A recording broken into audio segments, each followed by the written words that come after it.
அன்புக்குரியவர்களே, நோன்பு என்ற சொல்லை நாம் அடிக்கடி கேள்விப்பட்டிருப்பதுண்டு. நாமும் பல நேரங்களிலே நோன்பு இருந்திருக்கின்றோம். பல நேரங்களிலே நோன்பு இருப்பதற்கு நம்முடைய திருச்சபையும் நம்மை வலியுறுத்துகின்றது. ஆனால் அதே நேரத்தில் இன்றைய நற்செய்தியிலே பார்க்கின்ற பொழுது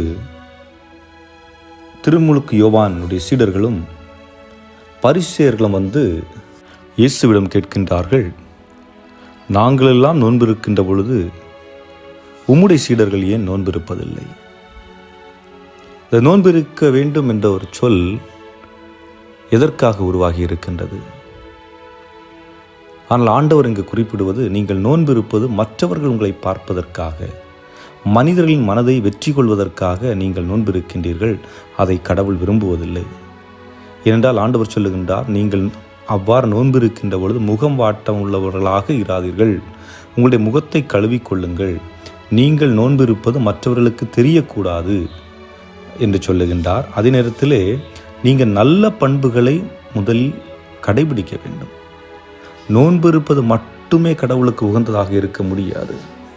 நல்ல செயல்களை செய்துவிட்டு, பிறரை அன்பு செய்துவிட்டு, பிறருடைய தேவைகளை பூர்த்தி செய்துவிட்டு, அதன் பிறகு நீங்கள் நோன்பிருந்து கடவுளிடம் வேண்டுகின்ற பொழுது, அதுவும் மறைவாக வேண்டுகின்ற பொழுது இறைவன் உங்களுக்கு அருள் கூறுவார் என்று இதன் வழியாக முதலில் நமக்கு சொல்லுகின்றார்.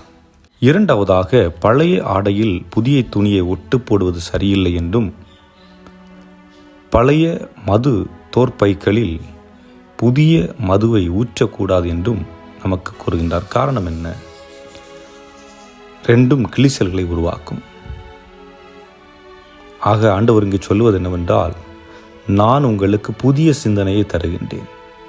இந்த புதிய சிந்தனையை பாரம்பரியமாக நீங்கள் செய்து கொண்டிருக்கின்ற அவற்றோடு ஒப்பிட்டு பார்க்க வேண்டாம்.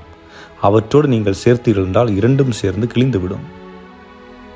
அதே நேரத்திலே புதிய துணியை புதிதாக தான் வைத்திருக்க வேண்டும், பழையதோடு ஒட்டு போடக்கூடாது. புதிய மதுவை புதிய தோற்பையில் தான் ஊற்ற வேண்டும். அதுபோன்று புதிய சிந்தனைகளை புதிதாக நம்முடைய உள்ளங்களிலே புகுத்தி அதனை வாழ்வதற்கு நாம் முற்பட வேண்டும் என்பதே ஆண்டவர் கொடுக்கின்ற செய்தி. ஆக இயேசு புதிதாக அப்படி என்ன செய்தியை கொடுக்கின்றார்? நான் கற்றுக் கொடுக்கின்ற ஒவ்வொன்றையும், நான் வாழ்ந்து காட்டிய ஒவ்வொன்றையும், நான் சொல்லிய ஒவ்வொன்றையும் உங்களுடைய வாழ்வில் நீங்கள் கடைபிடிக்க முற்படுங்கள். இதுதான் அவர் நமக்கு சொல்லுவது. அவர் வாழ்ந்து காட்டியது. அவருடைய வாழ்க்கை முறையை நம்முடைய வாழ்க்கையாக மாற்ற வேண்டும். அப்படி நாம் செய்கின்ற பொழுது நிச்சயமாக ஆண்டவர் விரும்புகின்ற ஒரு வாழ்வை நாம் இந்த உலகில் வாழ முடியும். நான் எப்படி வாழ்ந்து கொண்டிருக்கின்றேன்?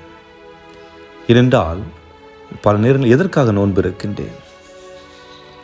வெளி அடையாளமாக என்னை காட்டுவதற்காக. காரணம், பல நேரங்களிலே இன்று கோவிலுக்கு போவதற்காக மாலை போடுகிறார்கள். மாலை போடுகின்ற அந்த நாட்களிலே மது அருந்துவதை விட்டு விடுவார்கள், அல்லது கறி சாப்பிடுவதை, மீன் சாப்பிடுவதை போன்றவற்றை தவிர்ப்பார்கள். ஆனால் மாலை கழற்றிய பிறகு என்ன நடக்கிறது? அப்படி என்றால் நீங்கள் மாலை போட்டு என்ன பிரயோஜனம்?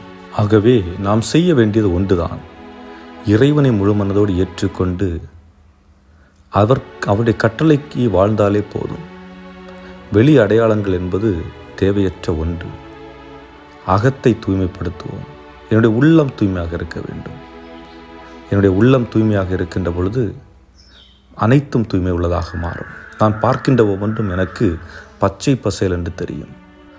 அதே போன்று ஆண்டவருடைய சிந்தனைகள் எனக்குள் வருகின்ற பொழுது மற்ற தேவையற்ற சிந்தனைகள் அல்லது பிறர் தருகின்ற தேவையற்ற சிந்தனைகளை அதோடு ஒப்பிட்டு பார்க்காமல், ஆண்டவர் எனக்கு என்ன கூறுகிறார், அவர் என்னிடத்தில் என்ன எதிர்பார்க்கிறார், என்ன மாற்றத்தை நான் எனக்குள் கொண்டு வர வேண்டும் என்று ஆண்டவர் விரும்புகிறார் என்று நான் என்னை ஆண்டவரோடு ஒப்பிட்டு பார்த்து, ஆண்டவருடைய வார்த்தைகளோடு ஒப்பிட்டு பார்த்து மாற்றத்தை எனக்குள் கொண்டு வர முற்படுவோம்.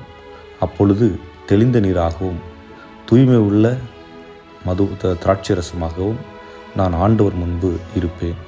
நிச்சயமாக இறைவனுடைய அருளும் எனக்கும் என்னுடைய குடும்பத்திற்கும் அதன் வழியாக வந்து சேரும்.